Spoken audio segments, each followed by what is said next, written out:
നമ്മുടെ കൂടെ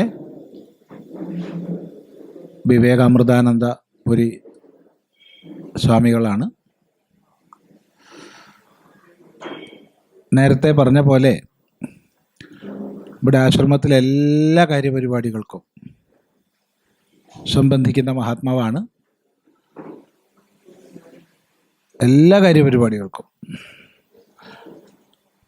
അതുകൊണ്ട് തന്നെ ആശ്രമത്തിൽ സ്വാഗതമൊന്നും ചെയ്യേണ്ട ആവശ്യമില്ല, അതിനൊന്നും മുതിരുന്നില്ല.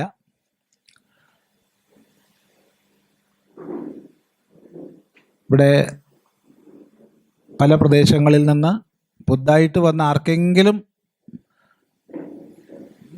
അറിയാത്തതുണ്ടെങ്കിൽ അതിനു വേണ്ടി മാത്രം പറയുകയാണ്.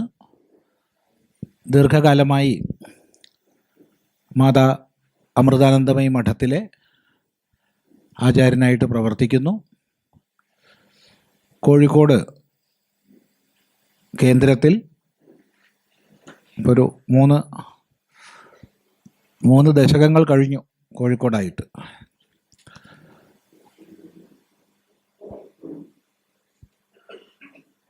നിരന്തരം നമ്മുടെ ധർമ്മപ്രചരണ പ്രവർത്തനങ്ങളിൽ വ്യാപരിച്ചുകൊണ്ടിരിക്കുകയാണ്. സ്വാമിജി നൈഷ്ഠിക ബ്രഹ്മചാരിയായിരുന്ന കാലത്തും അനന്തരം സന്യാസ ദീക്ഷ സ്വീകരിച്ചതിന് ശേഷമൊക്കെ എല്ലാ ചടങ്ങുകളിലും ഇവിടെ സംബന്ധിക്കുന്നതാണ്. അതുകൊണ്ട് തന്നെ ഔപചാരികമായി സ്വാഗതം ഒന്നും ചെയ്യുന്നില്ല, അതിൻ്റെ ആവശ്യമില്ല. എല്ലാവരും പൂർണ്ണമായി ശ്രദ്ധിക്കുക. ഈ ഒരു സത്സംഗം പ്രയോജനപ്പെടുത്തുക എന്ന് മാത്രം പറയുകയാണ്.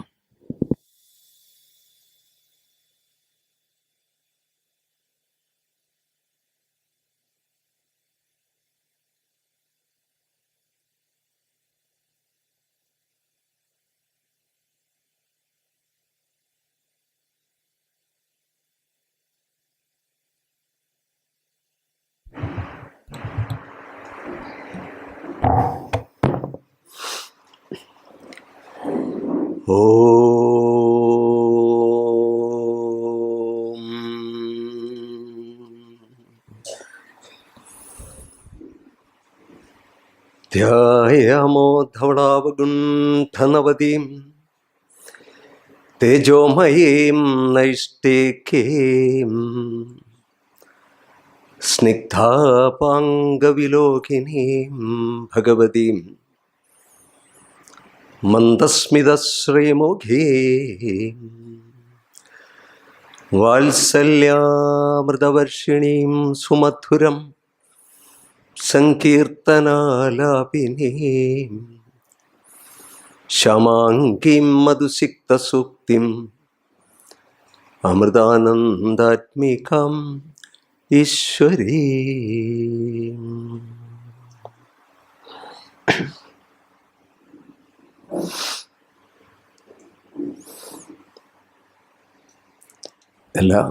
നിങ്ങളൊക്കെ മഹാത്മാക്കളാണ്. അതുകൊണ്ട് എല്ലാ മഹാത്മാക്കൾക്കും നമസ്കാരം.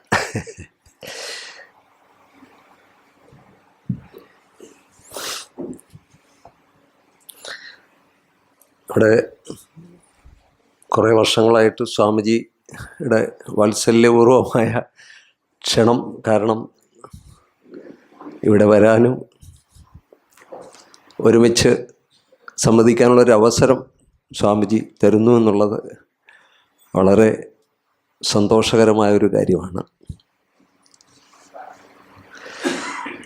എല്ലാ പ്രാവശ്യവും ഈ അന്തർയോഗം വളരെ ഭംഗിയായിട്ട് നടന്നു പോകുന്നുണ്ട് ഇവിടെ. അതിൽ നമുക്കൊരു അവസരം അങ്ങോട്ടും ഇങ്ങോട്ടും സംവദിക്കാനുള്ള, ചർച്ച ചെയ്യാനുള്ള ഒരവസരമാണ് സ്വാമിജി തരുന്നത്. ഇവിടെ ഈ വർഷം ഭഗവത്ഗീതയിലെ 5-ാം അധ്യായം സന്യാസയോഗം അല്ലെ കർമ്മസന്യാസയോഗം, അതാണ് പൊതുവെ ചർച്ചാ വിഷയമായിട്ട് വച്ചിട്ടുള്ളത്.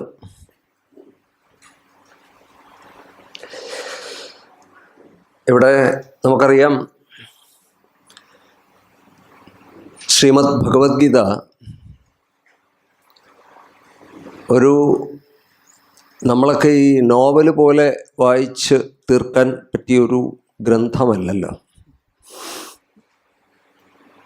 എത്ര പ്രാവശ്യം നമ്മളതിൽ വായിക്കും തോറും അല്ലെങ്കിൽ അതിലേക്ക് ആഴ്ന്നിറങ്ങും തോറും പുതിയ പുതിയ അറിവുകൾ നൽകുവാൻ അല്ലെ അതിൻ്റെ വ്യാപ്തിയിലേക്ക് കടക്കുവാൻ ഉള്ള അവസരമാണ് അതിലൂടെ സംജാതമാകുന്നത്.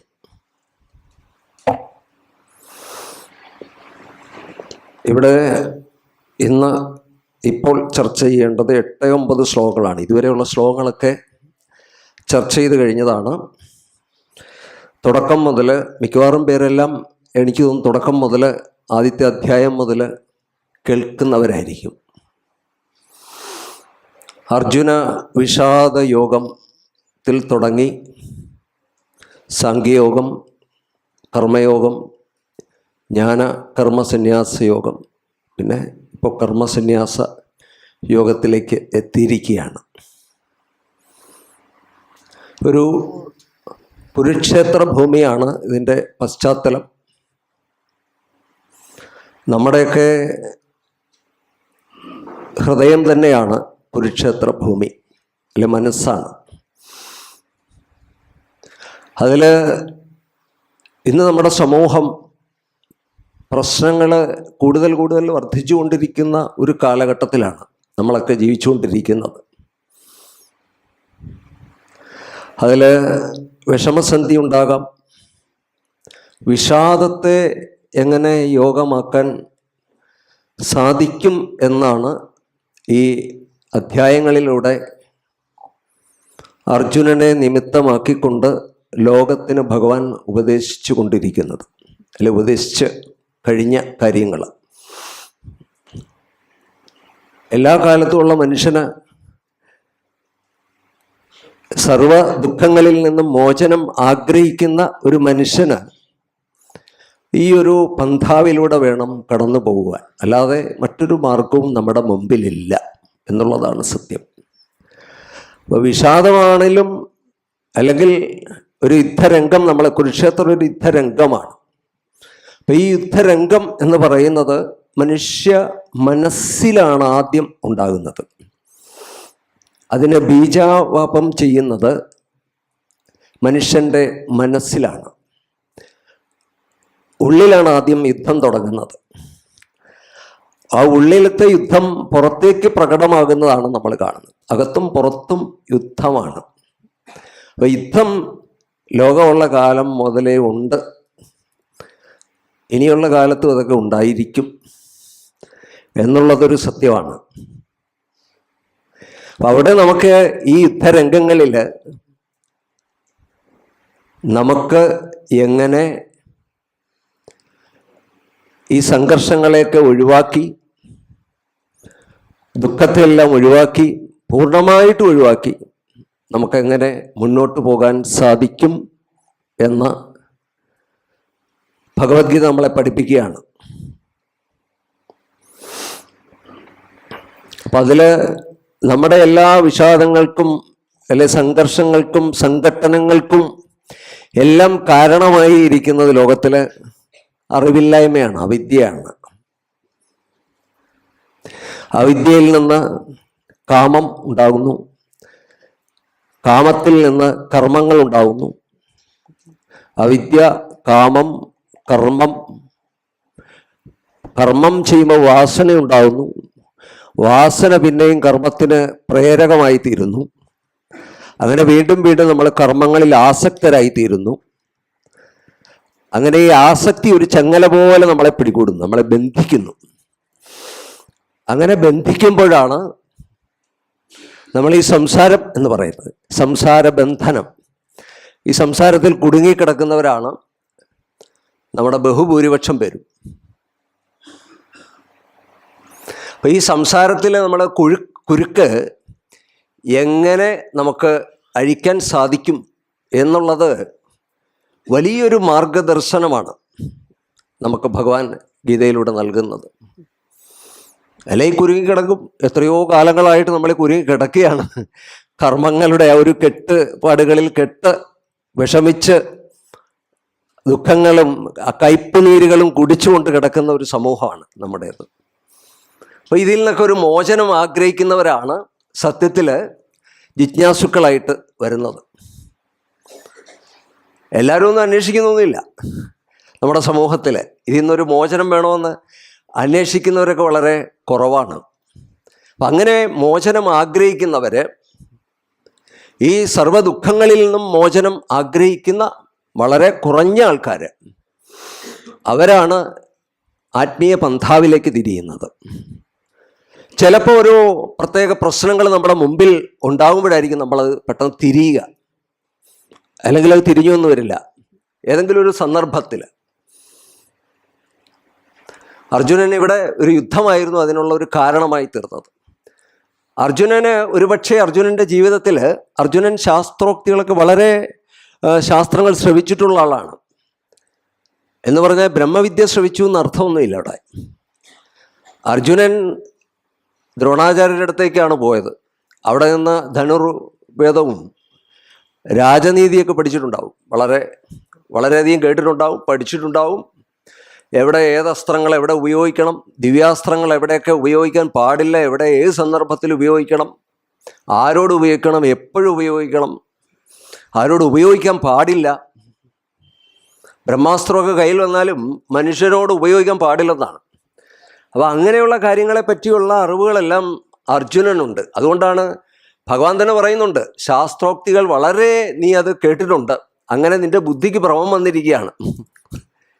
ഒരുപാട് കേട്ടിട്ട്, വിവിധങ്ങളായ ശാസ്ത്രങ്ങൾ കേട്ടിട്ട് ചിലപ്പോൾ മനുഷ്യന് ഏതാണ് ശരി ഏതാണ് തെറ്റ് എന്നുള്ള ഒരു ഭാവത്തിലേക്ക് പോകാം. അങ്ങനെ ഉണ്ടാകാൻ സാധ്യതയുണ്ട്.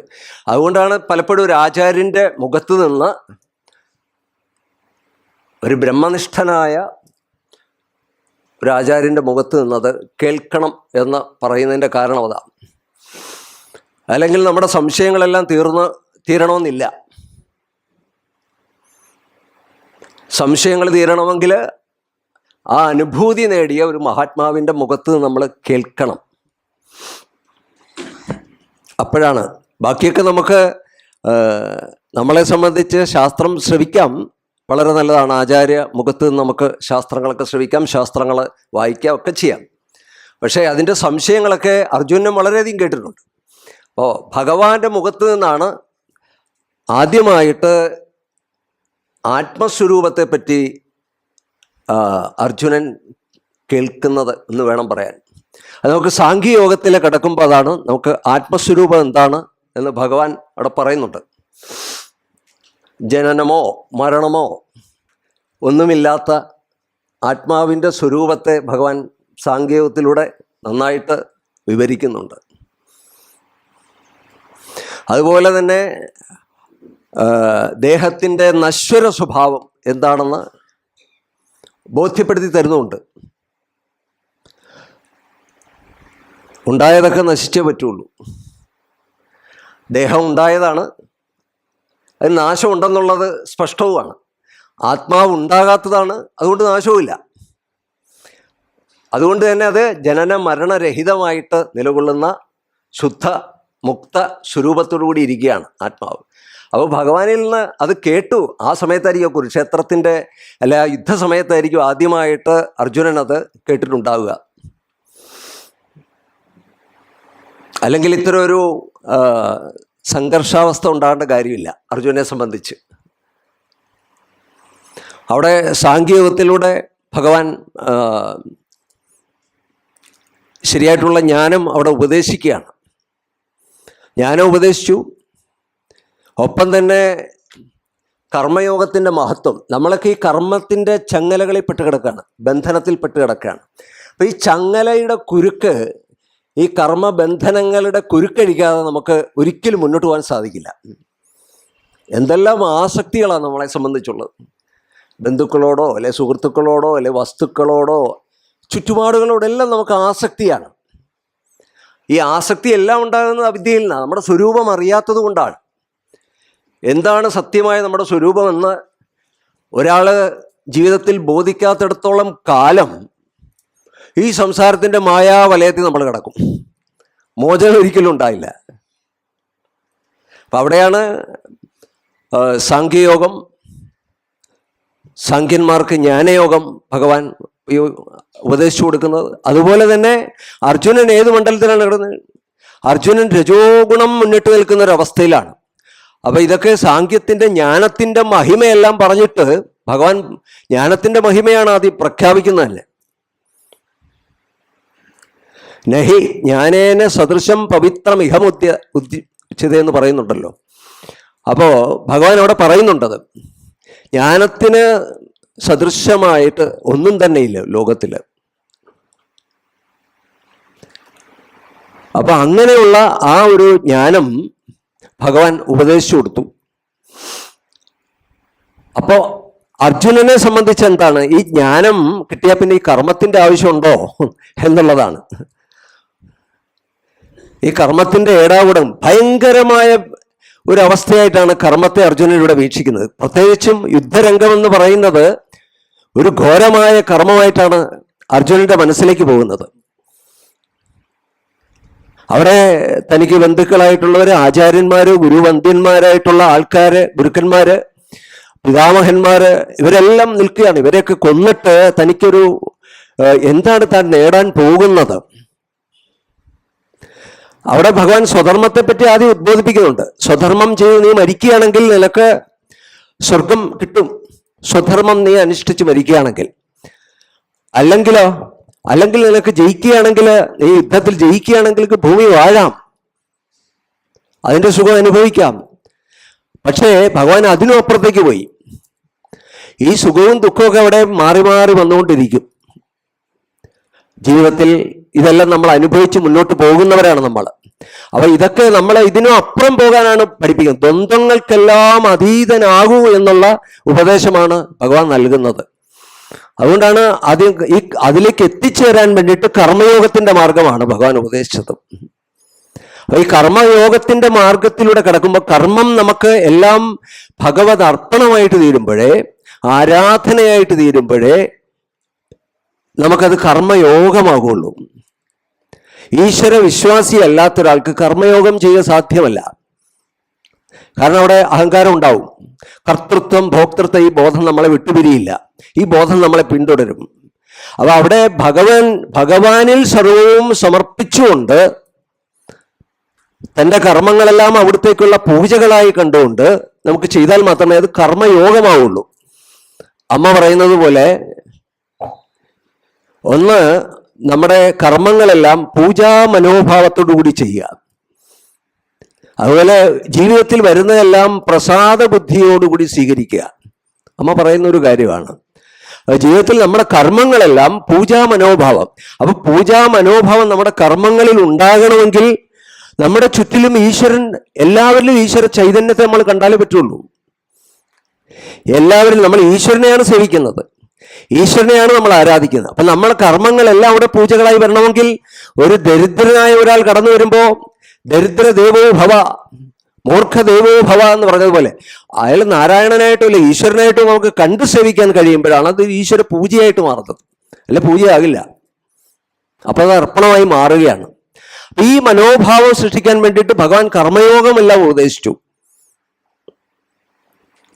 ആ കർമ്മയോഗം അർജുൻ അതെല്ലാം കേൾക്കുന്നുണ്ട്. പക്ഷേ ഈ കർമ്മങ്ങളെല്ലാം തന്നെ അവസാനം എത്തിച്ചേരേണ്ടോ ജ്ഞാനത്തിലാണ്. ജ്ഞാനത്തിലാണ് കർമ്മങ്ങളുടെ എല്ലാം പരിസമാപ്തി ഉണ്ടാകുന്നത്.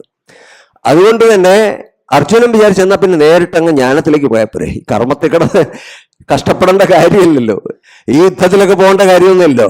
ഈ യുദ്ധമൊന്നും ചെയ്യാതെ എവിടെയെങ്കിലും സ്വസ്ഥമായിട്ട് ഇരുന്നാൽ മതിയല്ലോ, സമാധാനമായിട്ട് ഇരിക്കാമല്ലോ. വേറെ അതിൽ നിന്ന് ഒളിച്ചോടലാണ് അർജുനെ സംബന്ധിച്ചുള്ള ലക്ഷ്യം. പക്ഷെ ഭഗവാൻ വിടുന്നില്ല. അവിടെ നീ അങ്ങനെ ഒളിച്ചോടിയൊന്നും പോകണ്ട, നീ കർമ്മം ചെയ്യൂ. ആ കർമ്മം നിങ്ങളെ എങ്ങനെ ബന്ധിക്കാതിരിക്കുമെന്ന് ഞാൻ പഠിപ്പിച്ചു തരാം എന്ന് പറഞ്ഞിട്ട് ഭഗവാൻ കർമ്മയോഗം ഉപദേശിക്കുകയാണ്. കാരണം പണ്ട് രാമകൃഷ്ണദേവനൊക്കെ പറയുന്ന പോലെ ചക്ക മുറിക്കുമ്പോൾ കയ്യിൽ എണ്ണ പുരട്ടിയിട്ട് മുറിക്കുമെന്ന് പറയും. അപ്പൊ എണ്ണ പുരട്ടി കഴിഞ്ഞാൽ അതിലെ കറയൊട്ടില്ല. അപ്പൊ വെള്ളത്തിന്റെ പുറത്തുകൂടി പോയാൽ അത് കുഴപ്പമില്ല. പക്ഷേ ഈ വെള്ളം പുറത്തുകൂടി പോകുന്ന സമയത്ത് വെള്ളം വള്ളത്തിനകത്ത് കയറിയാൽ അത് മുങ്ങിപ്പോവും. നമ്മുടെ ആസക്തിയാണ് ഈ വെള്ളം, ആസക്തിയാണ്. ഈ ആസക്തി നമ്മളിൽ പിടികൂടുമ്പോൾ അത് വള്ളത്തിനകത്ത് വെള്ളം കയറുന്ന പോലെ അത് മുങ്ങിപ്പോവും. അങ്ങനെയാണ് നമ്മുടെ ജീവിതം ദുഃഖപൂരിതമായി തീരുന്നത്. ഈ ആസക്തിയാണ്. ആസക്തിയാകുന്ന വെള്ളം നമ്മുടെ ഈ ശരീരമാകുന്ന ബോട്ടിലേക്ക് കയറുകയാണ്, വള്ളത്തിലേക്ക് കയറുകയാണ്. അങ്ങനെയാണ് ജീവിതം തന്നെ നിരാശാപൂർണമായിട്ടൊരു മനുഷ്യന് മാറുന്നത്. അപ്പൊ അവിടെയാണ് കർമ്മയോഗത്തിന്റെ പ്രസക്തി. മാത്രമല്ല, കർമ്മയോഗത്തിലൂടെ മനുഷ്യന് ഉണ്ടാകുന്ന, കർമ്മം ചെയ്താൽ നമുക്ക് ഫലം ഉണ്ടാവും. ഏത് കർമ്മം ചെയ്താലും അതിൽ പുണ്യമുണ്ടാകാം, പാപമുണ്ടാകാം.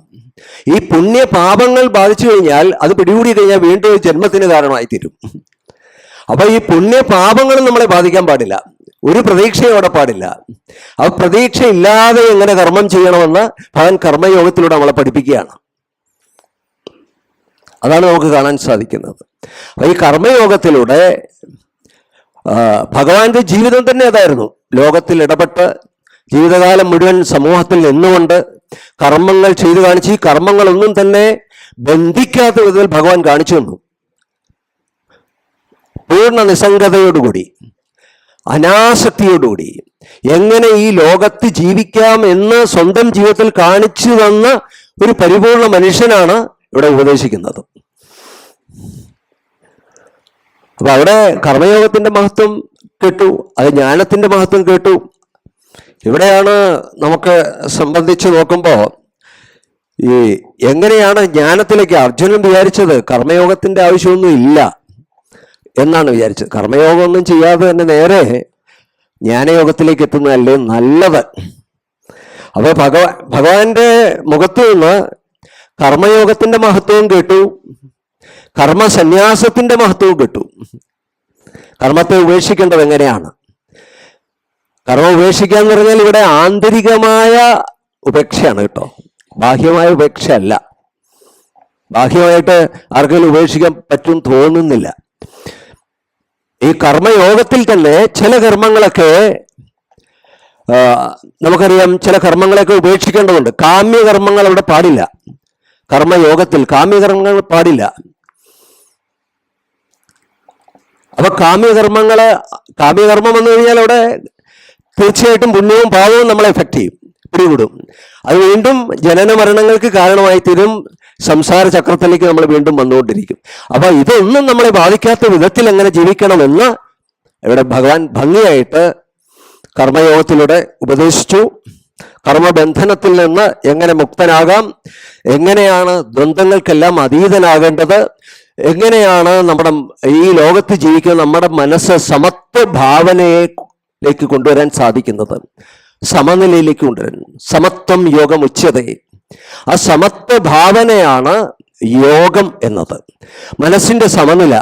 നമുക്ക് സന്തോഷം വരുമ്പോൾ ചിലപ്പം മതിമറന്നു പോകാം, ദുഃഖം വരുമ്പോ തളർന്നു വീഴാം, ആത്മഹത്യയിലേക്കോ അല്ലെങ്കിൽ ഒളിച്ചോടലിലേക്കോ അല്ലെങ്കിൽ മറ്റു വഴികൾ നമ്മൾ തേടുന്നത് കാണാം.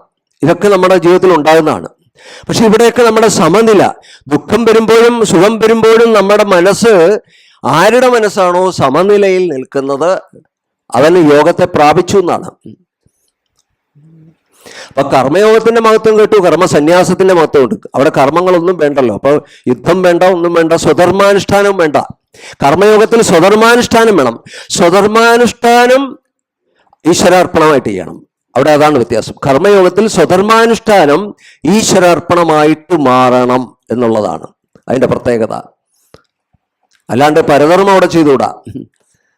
ആ സ്വധർമാനുഷ്ഠാനം ഈശ്വരാർപ്പണമായിട്ട് മാറുമ്പോഴാണ് അത് കർമ്മയോഗം ആയിട്ട് ഭവിക്കുന്നത്. ഇവിടെ നമുക്ക് അവിടെ തുടങ്ങുന്ന ഈ 5-ാം അധ്യായത്തില് അർജുനന്റെ സംശയത്തോടു കൂടിയാണ് ഇവിടെ ആരംഭിക്കുന്നത്. നമുക്കറിയാം, കർമ്മസന്യാസവും കർമ്മയോഗവും ഭഗവാൻ ഉപദേശിക്കുന്നു. അതിലേതാണ് തനിക്ക് ശ്രേഷ്ഠം എന്ന് ഭഗവാൻ നിശ്ചയിക്കണം. ഭഗവാൻ ഒരിക്കലും ഭഗവാൻ നിശ്ചയിക്കുകയല്ല, മറ്റൊരാൾ നിശ്ചയിക്കുകയല്ല നമുക്ക് വേണ്ടിയിട്ട്. നമ്മൾ സ്വയം നിശ്ചയിക്കണം നമ്മുടെ വഴികൾ, നമ്മൾ സ്വയം കണ്ടുപിടിക്കണം. അതുകൊണ്ടാണ് അവസാനം ഭഗവാൻ പറയുന്ന ഒരു കാര്യമുണ്ട്. ഞാൻ ഈ പറഞ്ഞതെല്ലാം നീ കേട്ടല്ലോ, എന്നിട്ട് വിമർശന ബുദ്ധിയോടുകൂടി നീ അതിനെ ചിന്തിക്കുക, വിചിന്തനം ചെയ്യുക. എന്നിട്ട് ഏതാണ് നിനക്ക് അനുയോജ്യമെന്ന് നീ സ്വയം നിശ്ചയിക്കുക. എന്നിട്ട് ആ മാർഗത്തിലൂടെ പോവുക. ഇവിടെ സ്വയം നിശ്ചയിക്കാനുള്ള കഴിവ് ആയിട്ടില്ല അർജുനന്, അതിനുള്ള പരിപാകതയായിട്ടില്ല അർജുനന്. അർജുനന്റെ മനസ്സിൽ രാഗദ്വേഷങ്ങളുള്ള മനസ്സാണ്. രജോ ഗുണത്തിൽ മുന്നിട്ട് നിൽക്കുന്നവനാണ് അർജുനൻ. കാരണം ഒരു ശാസ്ത്രവീര്യമുള്ളവന് രാഗവും ദ്വേഷവും ഒക്കെ ഉണ്ടാവും, സ്വാഭാവിക. അപ്പൊ ഈ രാഗദ്വേഷങ്ങളെ എങ്ങനെ ഈശ്വരാർപ്പണമാക്കി മാറ്റണം? നമ്മുടെ ഇഷ്ടാനിഷ്ടങ്ങളെ വെടിയുകയാണ്. ഭഗവാനെ അർപ്പിക്കുമ്പോൾ നമ്മുടെ ഇഷ്ടാനിഷ്ടങ്ങൾ വെടിയുകയാണ്. അതുകൊണ്ടാണ് ഈശ്വരാർപ്പണമായിട്ട് ചെയ്യണം എന്ന് പറയുന്നത്. അപ്പോൾ നമ്മുടെ ഇഷ്ടാനിഷ്ടങ്ങളാണ് നമ്മുടെ അഹങ്കാരം എന്ന് പറയുന്നത്. ഈ അഹങ്കാരം രാഗദ്വേഷങ്ങളാണ്. അവർ രാഗദ്വേഷങ്ങൾ വെടിഞ്ഞാലേ നമുക്ക് ഇതിൽ നിന്ന് മുക്തനാകാൻ സാധിക്കുള്ളൂ. രാഗവും ദേശവുമാണ് നമ്മുടെ ലോകത്ത് ഇത് നമ്മളെ മുന്നോട്ട് പൊക്കൊണ്ട് ഓരോ ചലനങ്ങളും മുന്നിലേക്ക് നയിച്ചുകൊണ്ടിരിക്കുന്നത്. അപ്പൊ ഈ രാഗദ്വേഷങ്ങളെ ഇല്ലാതെയാക്കിക്കൊണ്ട്, രാഗദ്വേഷങ്ങളെല്ലാം നമുക്കറിയാം കാമം, ആ കാമത്തെ തന്നെ സമ്പൂർണമായിട്ട് ഇല്ലാതാക്കിയവന് മാത്രമേ ഇവിടെ കർമ്മസന്യാസം പറ്റുള്ളൂ, അല്ലെങ്കിൽ നടക്കില്ല ഇവിടെ. അതുകൊണ്ട് ഇതിലേത് വേണം എന്നുള്ള ചോദ്യത്തിന് ഇവിടെ കർമ്മസന്യാസത്തിൻ്റെ മഹത്വമാണ് ഈ ശ്ലോകങ്ങളിലൂടെ ഭഗവാൻ പ്രഖ്യാപിക്കുന്നത്. ഈ 8-9 ശ്ലോകങ്ങൾ രണ്ടും ചേർത്താണ് പറഞ്ഞിട്ടുള്ളത്. അത് ചേർത്താണ്, ഒരുമിച്ചാണ് വരുന്നത്. 8-9 ശ്ലോകങ്ങൾ ഇതാണ്. നൈവ കിഞ്ചിത് കരോമീതി യുക്തോ മന്യേത തത്വവിത് പശ്യൻ ശൃണ്ണൻ സ്പൃശൻ ജിഘ്രൻ അസ്നൻ ഗച്ഛൻ സ്വപൻ ശ്വസൻ പ്രളപൻ വിസൃജൻ ഗൃഹണൻ ഉന്മിഷൻ നിമിഷൻ നഭി ഇന്ദ്രിയാണിന്ദ്രിയാർത്ഥേഷു വർത്തന്ത ഇതി ധാരയൻ. ഇതാണ് 8-9 ശ്ലോകങ്ങൾ. യുക്ത തത്വവിത്, യോഗിയായ തത്വജ്ഞാനി, അല്ലെ യുക്തനായ തത്വജ്ഞാനി, അല്ലെ യോഗചര്യകളിലൂടെ കർമ്മയോഗത്തിലൂടെ മനസ്സിന് സംയമം വന്ന ജിതേന്ദ്രിയനായ കർമ്മയോഗി. ആ കർമ്മയോഗി തത്വജ്ഞാനിയാണ്. കാരണം തത്വജ്ഞാനിക്ക് മാത്രമേ അതിലേക്ക് ജിതേന്ദ്രിയത്വം കൊണ്ടുവരാൻ സാധിക്കുകയുള്ളൂ, അല്ലാത്ത ഒരാൾക്കും സാധിക്കില്ല. അപ്പോൾ എങ്ങനെയാണ് അയാൾ എന്ത് കർമ്മങ്ങളാണ് ചെയ്യുന്നത്? ഇവിടെ ഒരാൾക്ക് എത്ര ജീവൻ മുക്തനാണെങ്കിലും ഒഴിവാക്കാൻ പറ്റാത്ത ചില കർമ്മങ്ങളൊക്കെ ഉണ്ട്. പക്ഷെ കാണുക, കേൾക്കുക, സ്പർശിക്കുക, മണക്കുക, ഭക്ഷിക്കുക, നടക്കുക, ഉറങ്ങുക, ഇതെല്ലാം നമുക്ക് എല്ലാ ജ്ഞാനികളുടെ ഇടയിലും കാണാൻ സാധിക്കുന്നുണ്ട്. അപ്പോൾ ഇവിടെ പറയുന്നുണ്ട് പശ്യൻ ശൃണ്ണൻ സ്പൃശൻ, കാണുമ്പോഴും കേൾക്കുമ്പോഴും സ്പർശിക്കുമ്പോഴും, ജിഘ്രൻ അസ്നൻ ഗച്ഛൻ, മണക്കുമ്പോഴും ഭക്ഷിക്കുമ്പോഴും നടക്കുമ്പോഴും, സ്വപൻ ശ്വസൻ, ഉറങ്ങുമ്പോഴും ശ്വസിക്കുമ്പോഴും, പ്രളപൻ വിസർജൻ ഗൃഹണൻ, സംസാരിക്കുമ്പോഴും വിസർജിക്കുമ്പോഴും എടുക്കുമ്പോഴും, ഉന്മിഷൻ നിമിഷൻ അഭി, കണ്ണ് മിഴിക്കുമ്പോഴും കണ്ണ് അടയ്ക്കുമ്പോഴും, ഇവ ചെയ്യുമ്പോഴൊക്കെയും ഇന്ദ്രിയാണി ഇന്ദ്രിയാർത്ഥേഷു വർത്തന്തേ ഇതി ധാരയൻ, ഇന്ദ്രിയങ്ങൾ അവയുടെ വിഷയങ്ങളിൽ വർത്തിക്കുകയാണെന്ന് കരുതി കിഞ്ചിത് ന കരോമി, ഞാനൊന്നും ചെയ്യുന്നില്ല, ഇതി ഏവ മന്യത, ഞാനൊന്നും ചെയ്യുന്നില്ല എന്ന് അയാൾ മനസ്സിലാക്കുന്നു, വിചാരിക്കുന്നു, ഞാനൊന്നും ചെയ്യുന്നില്ല എന്ന്. ഇപ്പം സത്യത്തിൽ കാണുമ്പോൾ നമുക്ക് കാണുന്നത് കർമ്മമാണ്, കേൾക്കുന്ന കർമ്മമാണ്, സ്പർശിക്കുന്ന കർമ്മമാണ്, മണക്കുമ്പോഴും ഭക്ഷിക്കുമ്പോഴും നടക്കുമ്പോഴും ഉറങ്ങുമ്പോഴും എല്ലാം കർമ്മമാണ്. അപ്പോൾ സാധാരണ ഒരു മനുഷ്യൻ ഞാൻ കാണുന്നു, ഞാൻ കേൾക്കുന്നു, കർത്തൃത്വം ഉണ്ട് അവിടെ, ഞാനെന്നുള്ള ഭാവമുണ്ട് അവിടെ. അപ്പോൾ അയാൾ കാണുന്നു, അയാൾ കേൾക്കുന്നു, അയാൾ സ്പർശിക്കുന്നു, അയാൾ മണക്കുന്നു, അയാൾ രുചിക്കുന്നു, അയാൾ എടുക്കുന്നു, ഇതെല്ലാം ചെയ്യുന്നുണ്ട്. അയാളെ സംബന്ധിച്ച് ഞാൻ എന്നുള്ള ഭാവത്തിലാണ് അയാൾ. പക്ഷെ ഇവിടെ യോഗിയായ ഒരു തത്വജ്ഞാനി കാണുമ്പോഴും കേൾക്കുമ്പോഴും ഞാനൊന്നും ചെയ്യുന്നില്ല എന്നുള്ള ഭാവമാണ്. ഞാൻ ഓർത്തു പോകുന്ന ശ്രീനാരായണ ഗുരുദേവൻ്റെ ഒരു സംഭവമാണ്. ഈ ശ്രീനാരായണ ഗുരുദേവൻ നമുക്കറിയാം ആ കാലഘട്ടത്തിൽ ഒരുപാട് പ്രവർത്തിച്ചിട്ടുള്ള ഒരു മഹാത്മാവാണ്. സമൂഹത്തിൽ അജ്ഞാനിയുടെ ദൃഷ്ടിയിലാണ് പ്രവർത്തനം കേട്ടോ. ജ്ഞാനിയുടെ ദൃഷ്ടിയിൽ അവരൊന്നും പ്രവർത്തിക്കുന്നില്ല. അജ്ഞാനികളെ സംബന്ധിച്ച് അങ്ങോട്ട് നോക്കുമ്പോൾ അവരൊരുപാട് കാര്യങ്ങൾ സമൂഹത്തിന് വേണ്ടി ചെയ്യുന്നുണ്ട്. അവർ അന്നത്തെ കാലഘട്ടത്തിൽ അവർണന്മാർക്കും മറ്റും ക്ഷേത്ര പ്രവേശനമില്ലാതിരുന്ന ഒരു കാലഘട്ടത്തിൽ, വളരെ ദൂരെ നിന്ന് മാറി തൊഴുതു പോകേണ്ട ഒരു കാലഘട്ടത്തിൽ, അല്ലെങ്കിൽ തൊട്ടരികെ പോലും ചെല്ലാൻ പറ്റാത്ത ഒരു കാലഘട്ടത്തിൽ അവർക്ക് വേണ്ടിയിട്ട്, ആ സമൂഹത്തെ ഉയർത്താൻ വേണ്ടിയിട്ട് അദ്ദേഹം ഒരുപാട് കാര്യങ്ങൾ ചെയ്തിട്ടുണ്ട്. അത്തരം അത് നമ്മുടെ ദൃഷ്ടിയിൽ അദ്ദേഹം ധാരാളം ക്ഷേത്ര പ്രതിഷ്ഠകൾ നിർവഹിച്ചു. നമുക്കറിയാവുന്ന കാര്യമാണ്. 40-45 അങ്ങനെ ക്ഷേത്രങ്ങൾ അദ്ദേഹം സ്വന്തം കൈകൾ കൊണ്ട് നിർവഹിച്ചിട്ടുണ്ട്. അത് സമൂഹത്തിൽ ധാരാളം പ്രവർത്തനങ്ങൾ, ഉച്ചനീചങ്ങൾക്ക് എതിരെയായിട്ട് അദ്ദേഹം പ്രവർത്തിച്ചു. ഇതെല്ലാം നമ്മൾ കാണുന്നതാണ്. അങ്ങനെയുള്ളൊരു മഹാത്മാവ് ഇന്ന് നമ്മുടെ സാധാരണ രീതിയിൽ ഒരാൾ പറയും കർമ്മയോഗിയാണെന്ന്. ശ്രീനാരായണ ഗുരുദേവൻ ഗുരുദേവൻ കർമ്മയോഗിയാണെന്ന് ഞാൻ കരുതുന്നില്ല. യോഗം, കർമ്മയോഗി എന്ന് പറയുമ്പോൾ അവിടെ സാധകൻ്റെ ലക്ഷണമാണ്. സാധകനുള്ളതാണ് കർമ്മയോഗം, സിദ്ധനുള്ളതല്ല. ശ്രീനാരായണ ഗുരുദേവൻ സിദ്ധനാണ്, അതുകൊണ്ട് കർമ്മയോഗിയല്ല. ഇവിടെ കർമ്മസന്യാസം വന്ന ആളാണ്. അപ്പോൾ അദ്ദേഹത്തിൻ്റെ ദൃഷ്ടിയിൽ അദ്ദേഹം കർമ്മമൊന്നും ചെയ്തില്ല. അപ്പോൾ അദ്ദേഹത്തോട് വേറൊരു മഹാത്മാവ്, ഇദ്ദേഹം ആ കാലഘട്ടത്തിൽ ക്ഷേത്രപ്രതിഷ്ഠ നിർവഹിച്ചു കൊണ്ടിരിക്കുന്ന കാലഘട്ടത്തിൽ ഒരു മഹാത്മാവ് ചോദിക്കുകയാണ് ഇദ്ദേഹത്തോട്, ഇപ്പോൾ പ്രവർത്തിയാരുടെ പരിപാടിയാണല്ലേ എന്ന് ചോദിച്ചു. പ്രവർത്തിയാരുടെ പരിപാടിയാണ് അല്ലേ എന്ന്. അപ്പോൾ നാരായണ ഗുരുദേവൻ ഒരു കാര്യം പറഞ്ഞു, പ്രവൃത്തിയുണ്ട് യാരില്ല. പ്രവൃത്തിയുണ്ട് യാരില്ല. ശരിയാണ്. സമൂഹത്തിൻ്റെ ദൃഷ്ടിയിൽ അദ്ദേഹം ഒരുപാട് പ്രവർത്തിക്കുന്നുണ്ട്. ഒരു അജ്ഞാനിയുടെ ദൃഷ്ടിയിൽ ഇതൊക്കെ ചെയ്യുന്നത് കാണാൻ പറ്റുന്നുണ്ട്. ഒരു മഹാത്മാവ് ചിലപ്പോൾ ഹോസ്പിറ്റൽ ഉണ്ടാക്കുന്നുണ്ടാവും, അല്ലെങ്കിൽ സ്കൂളുകൾ ഉണ്ടാക്കുന്നുണ്ടാവും, കോളേജുകൾ ഉണ്ടാക്കുന്നുണ്ടാവും, പല പല കാര്യങ്ങൾ സമൂഹത്തിന് വേണ്ടി ചെയ്യുന്നുണ്ടാവും. മഹാത്മാവിനെ സംബന്ധിച്ച് ഒന്നും ചെയ്യുന്നില്ല. ആണ് മഹാത്മാവിൻ്റെ. അവരെ സംബന്ധിച്ച് താനൊന്നും ചെയ്യുന്നില്ല. മാത്രമല്ല, എന്തുകൊണ്ടത് ഉണ്ടാകുന്നു? താൻ ആത്മാവാണ്. ആത്മാവിൽ ജനനമില്ല, മരണമില്ല, കർമ്മങ്ങളൊന്നുമില്ല, അവിടെ സുഖദുഃഖങ്ങളില്ല, യാതൊന്നുമില്ല.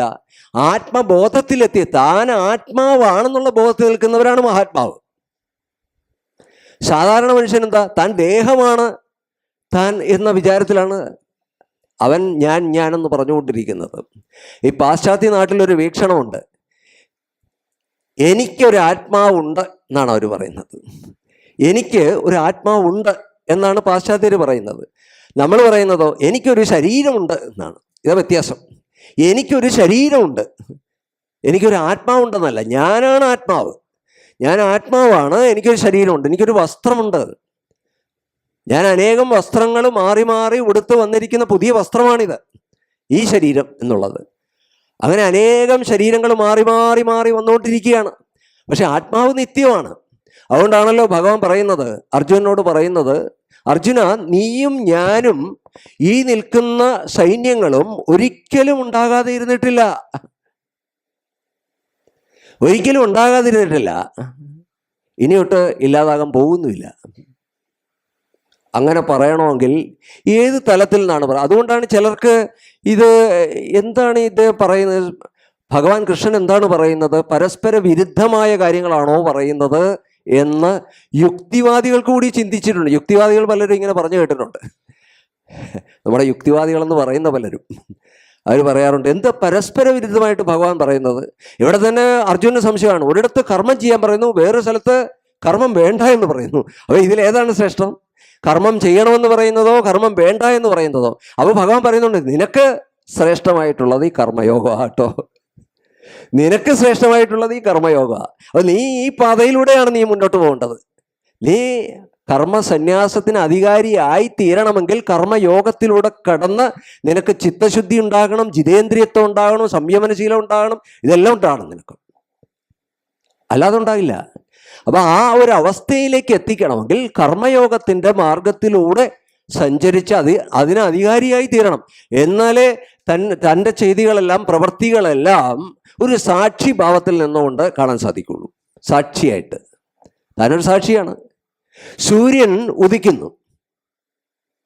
സൂര്യൻ ഉദിച്ചാൽ നമുക്കറിയാം, സൂര്യൻ പ്രത്യേകിച്ചൊന്നും ചെയ്യുന്നില്ല, സൂര്യൻ ഉദിച്ചു. ഇവിടെ സമൂഹം ഉണരുന്നു അല്ലേ? നമ്മൾ ഉറക്കത്തിൽ നിന്ന് ഉണരുന്നു, നമ്മൾ പ്രവർത്തനങ്ങളിലേക്ക് മുഴുകുന്നു. കിളികൾ പറന്ന് ആ ചില്ലകളിൽ നിന്ന് പറന്ന് അവർ ഇര തേടി പോകുന്നു. പല പല പ്രവർത്തനങ്ങൾ സമൂഹത്തിൽ സൂര്യൻ ഉദിക്കുന്നതോടുകൂടി ആരംഭിക്കുന്നു. ഒരുപാട് പ്രവർത്തനങ്ങൾ നടക്കുന്ന നമുക്ക് ചുറ്റിലും കാണാൻ സാധിക്കുന്നു. സൂര്യൻ എന്തെങ്കിലും ചെയ്യുന്നുണ്ടോ? ഒന്നും ചെയ്യുന്നില്ല. ഇവിടെ ആത്മസൂര്യനാണ്. ആത്മസൂര്യൻ, ആത്മാവിൽ ഒരു കർമ്മവുമില്ല,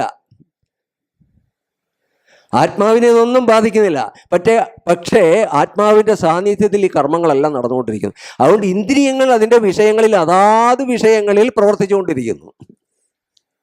ശ്രവണേന്ദ്രിയം കേട്ടുകൊണ്ടിരിക്കുന്നു, നയനേന്ദ്രിയം കണ്ടുകൊണ്ടേയിരിക്കുന്നു. അങ്ങനെ ഓരോ ഇന്ദ്രിയങ്ങൾ അതാത് വിഷയങ്ങളിൽ ശബ്ദ, സ്പർശ, രൂപ, രസ, ഗന്ധങ്ങളിലേക്ക്, ആ വിഷയങ്ങളിലേക്ക് ഈ ഇന്ദ്രിയങ്ങളൊക്കെ പൊയ്ക്കൊണ്ടേയിരിക്കുന്നു. ഇത് കണ്ടുകൊണ്ടിരിക്കും മഹാത്മാക്കൾ. അതുകൊണ്ടാണ് ഭഗവാൻ ഈ ജനകനെ അവിടെ കൊണ്ടുവരാനൊരു കാരണമുണ്ട്. കർമ്മയോഗത്തിൻ്റെ കർമ്മയോഗിയല്ല, ജനകനും കർമ്മയോഗി എന്ന് പറയാൻ പറ്റില്ല. അദ്ദേഹവും ശരിക്കും ജ്ഞാനിയാണ്. അപ്പോൾ നമ്മൾ പറയുന്നത് രാജർഷി എന്ന് നമ്മൾ പറയാറുണ്ട്. രാജാവും ഋഷിയും ചേർന്നതാണ്. കാരണം അത് വലിയൊരു സാമ്രാജ്യമാണ് ഭരിച്ചിരുന്നത്. ജനകൻ വലിയൊരു സാമ്രാജ്യം ഭരിച്ചിരുന്നു. അവിടെ നമുക്കറിയാം, സാധാരണ മനുഷ്യൻ്റെ ദൃഷ്ടിയിൽ വലിയ സുഖഭോഗങ്ങൾ അനുഭവിക്കുന്ന ഒരു വേദിയാണ് നമ്മൾ രാജകീയം എന്ന് നമ്മൾ പറയാറുണ്ടല്ലോ. ഒരു രാജാവ് സുവർണ സിംഹാസനത്തിലിരിക്കുന്നു, അതുപോലെ പ്രജകളെ കാണുന്നു, അവർക്ക് വേണ്ട കാര്യങ്ങൾ ചെയ്യുന്നു. അദ്ദേഹം ആജ്ഞാപിച്ചാൽ അത് കേൾക്കാൻ ധാരാളം ആൾക്കാർ കാത്തു നിൽക്കുന്നു.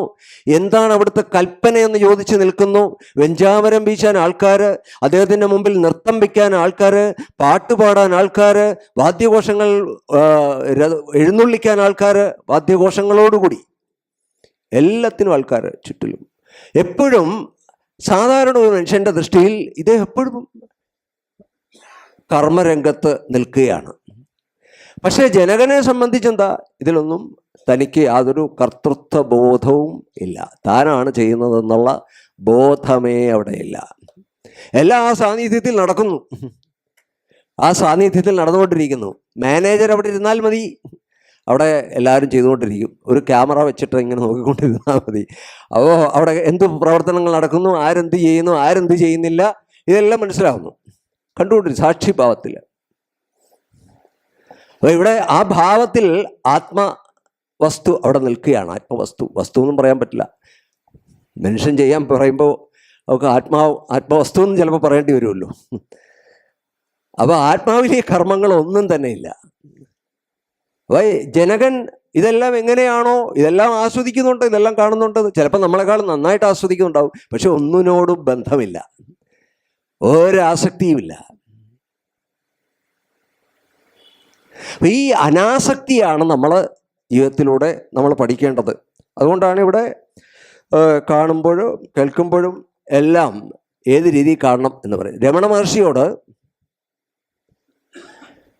ഒരിക്കൽ ചോദിച്ചു, ജ്ഞാനിയായ അങ്ങ് ഞങ്ങളും തമ്മിൽ ഈ ലോകത്തെ കാണുന്നുണ്ട്, ഞങ്ങളും കാണുന്നുണ്ട്, അങ്ങും കാണുന്നുണ്ട്, എന്താ വ്യത്യാസം? അപ്പോൾ രമണ മഹർഷി പറഞ്ഞു, ഞാൻ എൻ്റെ മുമ്പിൽ വസ്തുക്കൾ കാണുമ്പോൾ അത് കാണുന്നു, അത്രയേ ഉള്ളൂ. നീ കാണുന്നതിലും കൂടുതൽ കാണുന്നു, നീ എന്നെക്കാൾ കൂടുതൽ കാണുന്നു. നീ അതിനകത്ത് പല സങ്കല്പങ്ങളും ചേർത്ത് കാണുന്നു, നീ പല ഭാവനകളും അതിൽ ഉൾക്കൊണ്ടുകൊണ്ട് കാണുന്നു. നമുക്കൊരു ഐസ്ക്രീം കഴിക്കാൻ അങ്ങനെ ഒരു സ്ഥാപനത്തിൽ കയറി എന്ന് വിചാരിക്കുക. അവിടെ നിന്ന് ഐസ്ക്രീം കഴിച്ചുകൊണ്ടിരിക്കുന്ന സമയത്ത് ഒരാൾ വലിയൊരു ആഡംബര കാറിൽ വരുന്നു. അപ്പം ഇവൻ ഉടനെ അത് കഴിക്കുന്ന സമയത്ത് അവൻ ചിന്തിക്കുന്നു, അയ്യോ ഇതുപോലെ എനിക്ക് ആകാൻ കഴിഞ്ഞിരുന്നില്ലല്ലോ, എൻ്റെ ജീവിതം ഇങ്ങനെ പാഴായിപ്പോയല്ലോ. ഇതെല്ലാം ഇവൻ ഭാവന ചെയ്യുകയാണ്. ഇതുപോലെ ഒരിക്കലും എനിക്ക് ആകാൻ സാധിക്കുമായിരിക്കും, ഇതുപോലെ വലിയൊരു ആഡംബരക്കാരിൽ സഞ്ചരിക്കാൻ സാധിക്കുമായിരിക്കും, ഇതുപോലെ വലിയൊരു ബിസിനസ്സുകാരനാകാൻ സാധിക്കുമായിരിക്കും. അപ്പോൾ ഒരു വസ്തു കാണുമ്പോൾ അയാളുടെ ഭാവനകൾ അതിൽ കലർന്നാണ് അയാൾ കണ്ടുകൊണ്ടിരിക്കുന്നത്. ഇതാണ് സമൂഹത്തിൻ്റെ പ്രത്യേകത. നമ്മളതിൽ ഭാവനകൾ കലർത്തി കാണുകയാണ്, നമ്മുടേതായ ഇമേജുകൾ സൃഷ്ടിക്കുകയാണ്, നമ്മുടേതായ സങ്കല്പങ്ങൾ അതിൽ കൊണ്ടുവരികയാണ്. എന്നിട്ടാണ് നമ്മൾ ഈ ലോകത്തെ കാണുന്നത്. പക്ഷെ മഹാത്മാക്കൾ കാണുന്നു, അത്രയേ ഉള്ളൂ. കണ്ണാടി പോലെ, കണ്ണാടി അവിടെ വെച്ചിരിക്കുന്നു. ആ കണ്ണാടിയിൽ ഒരു നായി പോയി കുറച്ച് കാണിച്ചാൽ അതിലും കുറച്ച് കാണിക്കുന്ന പോലെ തോന്നും. നായ്ക്കളൊക്കെ ചിലപ്പോൾ പോയിട്ട് പെട്ടുപോകാറുണ്ട്. ചില കണ്ണാടി വെച്ച് കഴിഞ്ഞാൽ അതിൻ്റെ മുമ്പിൽ ഈ നായ്ക്കൾ ചെന്നിട്ട് വേറൊരു നായാണെന്ന് വിചാരിക്കും, ശത്രുവാണെന്ന് വിചാരിക്കും. അതിൻ്റെ നേരെ കുറച്ച് ചാടും. ചിലപ്പോൾ ആ കണ്ണാടിക്കിട്ടായിരിക്കും കടിക്കുന്നത്. അതിൻ്റെ വിചാരം അപ്പുറം ഒരു നായ ഉണ്ടെന്നാണ്. ഭാവനകളാണ്. നമ്മൾ ഭാവനകളിലൂടെയാണ് ഈ ലോകത്തെ കാണുന്നത്, കൂടുതൽ കാണുകയാണ്. പക്ഷെ മഹാത്മാവ് കണ്ണടച്ചാൽ വേറൊന്നുമില്ല, ലോകം അപ്രത്യക്ഷമായി. അവിടെ ലോകമേ ഇല്ല, ഈ ലോകമേ ഇല്ല. കണ്ണു തുറന്നാൽ ഈ ലോകം മുമ്പിൽ പ്രത്യക്ഷപ്പെടുന്നു, അത്രയേ ഉള്ളൂ. അല്ലെങ്കിൽ ഒന്നുമില്ല. നമ്മൾ ഉറക്കത്തിലേക്ക് പോയാൽ ഈ ലോകമുണ്ടോ? നമുക്ക് കിട്ടുന്നുണ്ട്. എപ്പോഴാണ്? ഉറക്കത്തിലാണ്. അഗാധമായ ഉറക്കത്തിൽ നമുക്കിതൊന്നുമില്ല. അവിടെ ബന്ധുത്വമില്ല, അവിടെ നമ്മുടെ പേരോർമ്മയില്ല, അച്ഛനാരെന്നറിയില്ല, അമ്മയാരെന്നറിയില്ല, ബന്ധുക്കളാരെന്നറിയില്ല, സുഹൃത്തുക്കളാരെന്നറിയില്ല, കർമ്മബന്ധങ്ങളൊന്നും അവിടെ ഇല്ല. സുഖമായിട്ട് കിടന്നുറങ്ങി എന്ന് ഉറക്കത്തിന് ശേഷം എഴുന്നേറ്റ് എന്ന് പറയുന്നു. ഉറങ്ങിക്കഴിഞ്ഞിട്ടാണ് പറയുന്നത്. ഉറങ്ങിക്കഴിഞ്ഞ് എഴുന്നേൽക്കുന്ന സമയത്താണ് പറയുന്നത് സുഖമായി ഉറങ്ങി. അവിടെ താൻ മാത്രമേ ഉണ്ടായിരുന്നുള്ളൂ, ലോകം ഉണ്ടായിരുന്നില്ല. ലോകമൊക്കെ മനസ്സടങ്ങിയിരുന്നു കഴിഞ്ഞാൽ പിന്നെ ലോകമുണ്ടോ?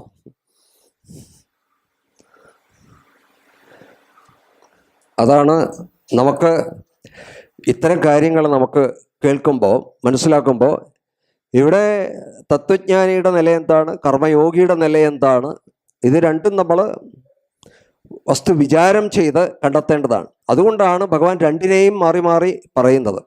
അത് ആത്മസ്വരൂപം എന്താണെന്ന് പറയുന്നത്, ആത്മാവിൻ്റെ സ്വരൂപം എന്താണെന്ന് നമ്മൾ ശരിയായി മനസ്സിലാക്കേണ്ടതുണ്ട്. അത് നശ്വരമായ ഈ ലോകത്തിൻ്റെ ജഗത്തിൻ്റെ ഭാവം എന്താണെന്ന് മനസ്സിലാക്കേണ്ടതുണ്ട്, ലോക സ്വഭാവം എന്താണെന്ന് മനസ്സിലാക്കേണ്ടതുണ്ട്. അതുകൊണ്ട് പാലും വെണ്ണയും വേർതിരിക്കുന്നത് പോലെ അങ്ങോട്ട് വേർതിരിക്കുകയാണ്. ആദ്യം ഇതിനെയെല്ലാം വേർതിരിച്ച് കാണിക്കുകയാണ്. പാലേതാണ് വെണ്ണ ഏതാണ് എന്ന് വേർതിരിച്ച് കാണിച്ചുകൊണ്ടേയിരിക്കും ഭഗവാൻ. അപ്പം അങ്ങനെ നമ്മൾ അവസാനം എത്തിച്ചേരുന്ന എവിടെയാ? ഇനി അവിടെ ജ്ഞാനിയായി കഴിഞ്ഞാൽ കർമ്മം ചെയ്യാൻ പാടില്ലെന്നുണ്ടോ? ഇല്ല. ഇനി ജ്ഞാനികളൊന്നും കർമ്മം ചെയ്യുന്നില്ല എന്നർത്ഥമില്ല. ഭഗവാൻ പറഞ്ഞത് ഞാൻ കൂടി കർമ്മം ചെയ്യുന്നുണ്ടെന്നാണ്. ഒരു നിമിഷം പോലും ഞാൻ കർമ്മം ചെയ്യാതെ ഇരിക്കുന്നില്ല. ജ്ഞാനികളായ ആൾക്കാർ ജ്ഞാനി ആയതുകൊണ്ട് കർമ്മം ചെയ്യാതിരിക്കേണ്ട ആവശ്യമൊന്നുമില്ല. കർമ്മം ചെയ്തിട്ട് പ്രത്യേകിച്ച് ഒന്നും കിട്ടാനില്ല. എന്തിനാ കർമ്മയോഗം ചെയ്യുന്നത്? മനസ്സിന് ചിത്തശുദ്ധി ഉണ്ടാകാനാ. ചിത്തശുദ്ധി ഉണ്ടായ ഒരാൾക്ക് പിന്നെ കർമ്മയോഗത്തിൻ്റെ ആവശ്യമുണ്ടോ? ആവശ്യമില്ല. അവിടെ ആവശ്യമില്ല. കർമ്മയോഗത്തിൻ്റെ ആവശ്യമേ ഇല്ല. കർമ്മയോഗം അതുകൊണ്ടാണ് സാധകനാണ് കർമ്മയോഗം എന്ന് പറയുന്നത്. ചിത്തശുദ്ധിക്ക് വേണ്ടിയിട്ടുള്ള ഉപായമായിട്ടാണ് കർമ്മയോഗത്തെ അവിടെ കാണുന്നത്. അത്രയേ ഉള്ളൂ.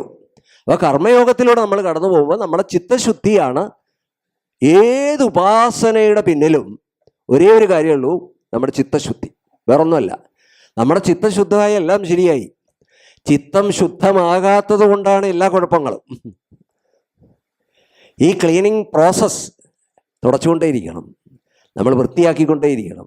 വൃത്തിയാക്കി ശുദ്ധമായ സ്ഫടിക ജലം പോലെ അതിനകത്ത് ആ സൂര്യൻ്റെ പ്രതിബിംബം നമുക്ക് ശരിക്കും കാണാൻ പറ്റും. അതേസമയം നമ്മളൊരു കല്ലെടുത്തിട്ടാൽ, ആ തെളിഞ്ഞ വെള്ളത്തിലൊരു കല്ലെടുത്തിട്ടാൽ ആ പ്രതിബിംബം അപ്രത്യക്ഷമാവും, കാണാൻ പറ്റില്ല. ആ ഓളങ്ങളിൽ അത് അപ്രത്യക്ഷമായി പോകും. അതുപോലെ മനസ്സാകുന്ന ആ ജലത്തിൽ നമ്മളൊരു കല്ലിടുന്നത് പോലെയാണ് നമ്മുടെ വൃത്തികൾ, വിചാരങ്ങൾ, ഇതെല്ലാം.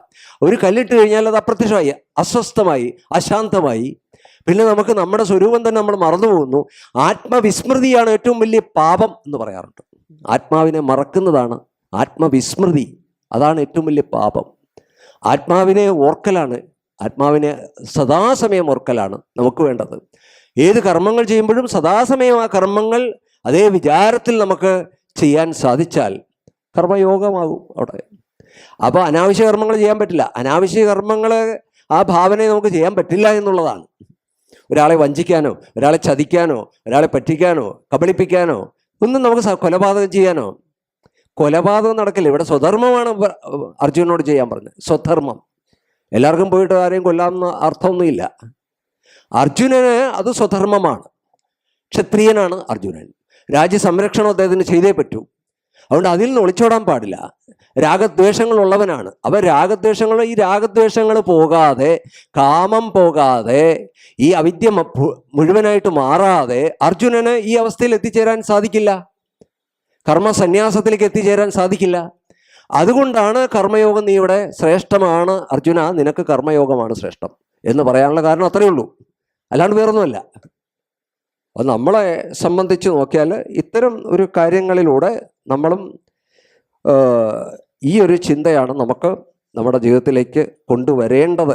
കാരണം ഒരു കർമ്മയോഗം ചെയ്യുമ്പോൾ ഭഗവാൻ ഇത് രണ്ടും പറയാനുള്ള കാരണം എന്താണെന്ന് വെച്ച് കഴിഞ്ഞാൽ മറ്റൊന്നുമല്ല, നമ്മൾ ഏത് കർമ്മങ്ങൾ ചെയ്യുമ്പോൾ അതിൻ്റെ ലക്ഷ്യം എന്താണ് എന്നുകൂടി നമ്മൾ അറിഞ്ഞിരിക്കണ്ടേ. ഇതിൻ്റെ അവസാനം എന്തായിരിക്കും? കർമ്മയോഗം ഇങ്ങനെ ചെയ്തുകൊണ്ടേയിരിക്കുക അതാണോ? അല്ല, അതിനൊരു ലക്ഷ്യമുണ്ട്. ആ ലക്ഷ്യസ്ഥാനത്തെപ്പറ്റി പറഞ്ഞാലേ, അതുകൊണ്ടാണ് ഭഗവാൻ ഇതെല്ലാം വിശദീകരിക്കേണ്ടി വന്നത് അർജുനോട്.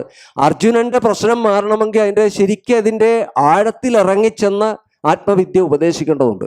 അതുകൊണ്ടാണ്, അല്ലാതെ പ്രശ്നങ്ങൾ മാറില്ല. തൽക്കാലം മാറിയാൽ പോരാ.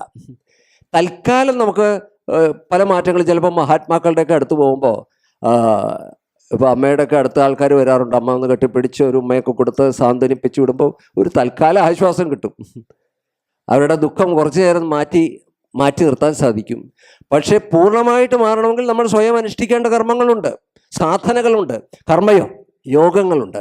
ആ യോഗത്തിലൂടെ കടന്നു പോയെങ്കിലേ മഹാത്മാക്കൾ അത് ഉപദേശിക്കുന്നു, അത്രയേ ഉള്ളൂ. ആ ഉപദേശിക്കുന്ന മാർഗത്തിലൂടെ നമ്മൾ സഞ്ചരിക്കേണ്ടതുണ്ട്. അല്ലാതെ നമുക്ക് ആർക്കും അത് ലഭ്യമല്ല. സ്വയം നമ്മളത് നേടേണ്ടതാണ്. ഉദ്ധരേത് ആത്മനാത്മാണെന്ന് ഭഗവാൻ പറയുന്നത് കൊണ്ടാണ് നീ തന്നെ നിന്നെ ഉദ്ധരിക്കേണ്ടിയിരിക്കുന്നു, അല്ലാണ്ട് വേറെ ആർക്കും സാധ്യമല്ല. ഈ മാർഗത്തിലൂടെ കടന്നുപോയി നിന്റെ ചിത്തത്തെ നീ ശുദ്ധമാക്കൂ, അതാണ് ഭഗവാൻ പറയുന്നത്. അപ്പോൾ നിനക്ക് കർമ്മത്തിനാണ് നിന്റെ അധികാരം, അല്ലാണ്ട് മറ്റൊന്നിനുമല്ല. അവിടെ കർമ്മം ചെയ്തേ പറ്റൂ. ഈ ഒരു ഭാവത്തിൽ ആണ് അർജുനൻ ഇവിടെ ഇതെല്ലാം അർജുനന് ഭഗവാൻ ഉപദേശിക്കുന്നത്. ഇവിടെ കർമ്മങ്ങളിൽ അകർമ്മം കാണുന്നൊക്കെ ഭഗവാൻ നേരത്തെ പറഞ്ഞതാണ്. ഇതിനു മുമ്പേ പറഞ്ഞ കർമ്മത്തിൽ ആരാണോ അകർമ്മം കാണുന്നവൻ, അകർമ്മത്തിൽ ആരാണോ കർമ്മം കാണുന്നവൻ, ഇതൊക്കെ നേരത്തെ പറഞ്ഞു കഴിഞ്ഞതാ. പക്ഷെ അർജുനെ സംബന്ധിച്ച് ഇത് രണ്ടും വ്യക്തത വന്നില്ല. അതാണ് പ്രശ്നം. ഏതാണ് കർമ്മയോഗവും കർമ്മസന്യാസവും രണ്ടാണ് എന്ന് പോലും അർജുനൻ ഒരു സമയത്ത് ധരിച്ചുപോയി. ഇത് രണ്ടാണെന്ന് കാണുന്ന അജ്ഞാനിയാണെന്ന് ഭഗവാൻ പറയുകയും ചെയ്തു. ഇത് രണ്ടാണെന്ന് കാണുന്നത്, രണ്ടായിട്ട് കാണുന്നവരെപ്പോഴും അജ്ഞാനത്തിൻ്റെ ദൃഷ്ടിയിലാണത് കാണുന്നത്, അല്ലാണ്ട് കാണാൻ സാധിക്കില്ല. കാരണം അത് രണ്ടും ഒന്നാ. കർമ്മയോഗത്തിൻ്റെ അവസാനം അത് സ്വാഭാവികമായിട്ട് ഈ കർമ്മസന്യാസിയെ സംബന്ധിച്ചൊരു പൂവിടരുന്നത് പോലെയാണ്. സ്വാഭാവികമായിട്ട് കർമ്മങ്ങൾ കൊഴിഞ്ഞു പോവുകയാണ്, അല്ലാണ്ട് പിടിച്ചു വിടർത്തുകയല്ല. ഒരു ചെടിയിൽ പുഷ്പം ഇങ്ങനെ ഉണ്ടായ പുഷ്പം വിടർന്ന് അത് സാധാരണ രീതിയിൽ അത് സ്വാഭാവികമായിട്ട് കൊഴിഞ്ഞു പോകുന്നൊരവസ്ഥ വരും. തെങ്ങില് മടലുണ്ടാവും. മടല് പച്ചയായിട്ടിരിക്കുമ്പോൾ പിടിച്ചു പറിച്ചാൽ എളുപ്പമല്ല. അത് സ്വാഭാവികമായിട്ട് ഉണങ്ങുമ്പം സ്വാഭാവികമായിട്ട് താഴെ ഉണങ്ങി താഴെ വീഴുന്ന കാണാം. അതുപോലെ സ്വാഭാവികമായ ഒരു പ്രക്രിയയാണ് ജ്ഞാനികളെ സംബന്ധിച്ച് ഈ കർമ്മങ്ങളൊക്കെ. അത് ഈ ലൗകിക കർമ്മങ്ങൾ, വിധിപ്രകാരമുള്ള കർമ്മങ്ങൾ അവർക്കില്ല, ഒന്നുമില്ല. അവർക്ക് സ്വധർമ്മമില്ല. ജ്ഞാനികളെ സംബന്ധിച്ച് യോഗക്ഷേമം വേണമെങ്കിൽ ലോകത്തിൻ്റെ യോഗത്തിന് വേണ്ടിയിട്ട് അവർക്ക് കർമ്മങ്ങൾ ചെയ്യാം. അതൊന്നും അവരെ ബന്ധിക്കുകയില്ല. അതാണ് അവരുടെ കർമ്മത്തിൻ്റെ പ്രത്യേകത. ഇതെന്താണെന്നാണ് ഭഗവാൻ ഈ ഒരു ശ്ലോകത്തിലൂടെ നമുക്ക് വിവരിച്ചു തരുന്നത്. എന്തായാലും കൂടുതൽ നിങ്ങൾ ക്ലാസ്സുകളിലൂടെ നിങ്ങൾ പൊയ്ക്കൊണ്ടിരിക്കുകയാണ്, ശ്ലോകങ്ങളിലൂടെ കടന്നു പോവുകയാണ്. കൂടുതൽ വ്യക്തത ഇനിയും നിങ്ങൾക്ക് ഇതിലൂടെ തന്നെ ഈ കേൾക്കുമ്പോൾ തന്നെ ഉണ്ടായിക്കൊണ്ടേയിരിക്കും. ഉണ്ടായവരുണ്ട്, ഇനി ഉണ്ടാകേണ്ടവരുണ്ട്. എല്ലാവരും ഒരേ പാതയിൽ ഇങ്ങനെ മുമ്പിലും പുറയിലുമായിട്ട് സഞ്ചരിച്ചുകൊണ്ടിരിക്കുന്നവരാണ് എല്ലാവരും. അതുകൊണ്ട് എല്ലാവർക്കും ആ ഒരു ഭാവത്തിൽ എത്തിച്ചേരാനുള്ള എല്ലാ അനുഗ്രഹങ്ങളും ഉണ്ടാകട്ടെ എന്ന് ഇവിടെ പ്രാർത്ഥിക്കുന്നു. ഓം നമഃ ശിവായ. ഓം ലോകാഃ സമസ്താഃ സുഖിനോ ഭവന്തു. ലോകാഃ സമസ്താഃ സുഖിനോ ഭവന്തു. ലോകാഃ സമസ്താഃ സുഖിനോ ഭവന്തു. ഓം ശാന്തി ശാന്തി ശാന്തി. ഓം ശ്രീ ഗുരുഭ്യോ നമഃ. ഹരി ഓം.